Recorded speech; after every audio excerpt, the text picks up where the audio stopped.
Hello, thank you so much for dropping by this video. So this is a response to a question on the website Quora I came across. And the question was, I think my life doesn't matter. I'm so depressed. What can I do?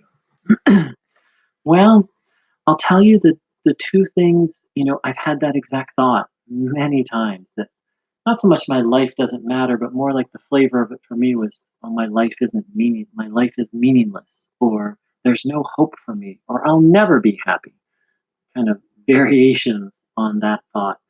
And I'll tell you the two most powerful things that I have found. And one of them is working with my thoughts. And there's different ways of doing that. There's the work of Byron Katie. There's an amazing book called The Feeling Good Handbook. And there's another way of doing it, which is a little more complicated, but my favorite, called Rational Emotive Behavioral Therapy, REBT. Um, the first two you can kind of learn how to do on your own, and there's a lot of resources for it. The third one you tend to need a little help with. Um, but working with my thoughts has been one of the most powerful things that I've ever done.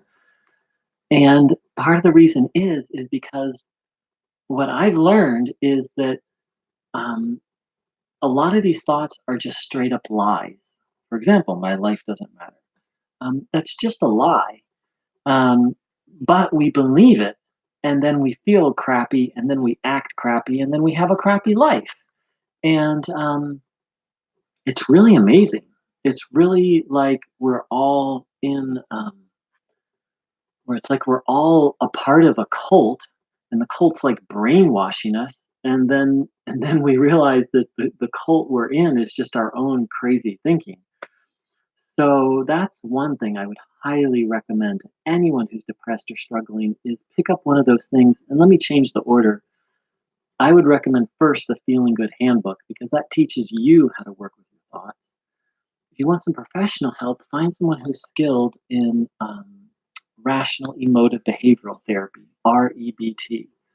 Uh, someone I know who I really recommend has a book and a website called 3 Minute Therapy. Dr. Michael Edelstein. I've worked with him personally, so I can vouch for him. And then you can also, I hesitate with this third one. The work of Byron Katie gets a little crazy and kind of weirdly spiritual in an unhealthy way. But her basic process of questioning your thoughts, really good. Just don't drink the Kool Aid. Um, the other thing, which is going to sound really nuts and works for me every time I do it, is singing sacred songs. Um, about 3 months ago, I was just in the dumps and I decided to go on a road trip and I just started singing the song that I'm about to share with you. And I went from depressed and wanting to die to happy. And now I just spend time every day singing sacred songs. Now, specifically, these are songs from the Hindu tradition. I'm not an Orthodox Hindu by any means. I'm actually a Universalist. I draw from all traditions. But in terms of singing, the Hindus got it going on. So, two of my favorites are, you probably heard the first one. It goes like, first I'll say it and then I'll sing it.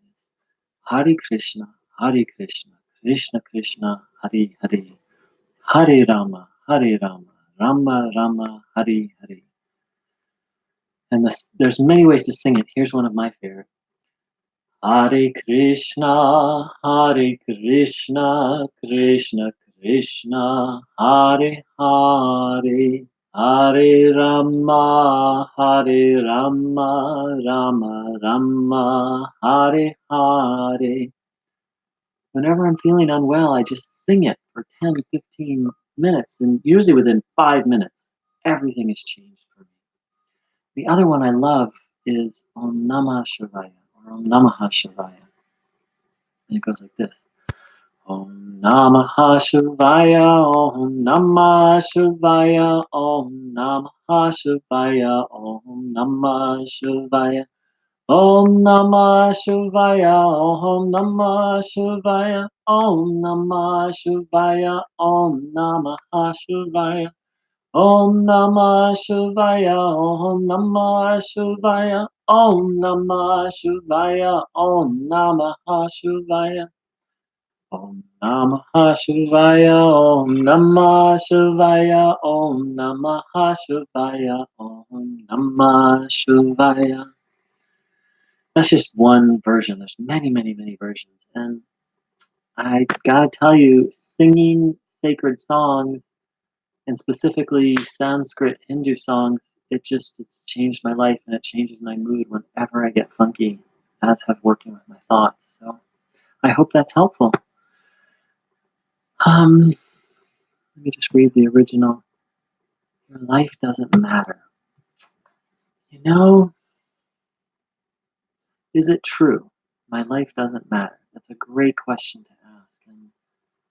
Um, and I understand depression. I've almost killed myself multiple times because of depression. And I can tell you, A, I'm still alive, and B, there is, we may not all get all of our dreams come true, but there really is some joy and some happiness to be found that makes it all worth it. Thanks for asking.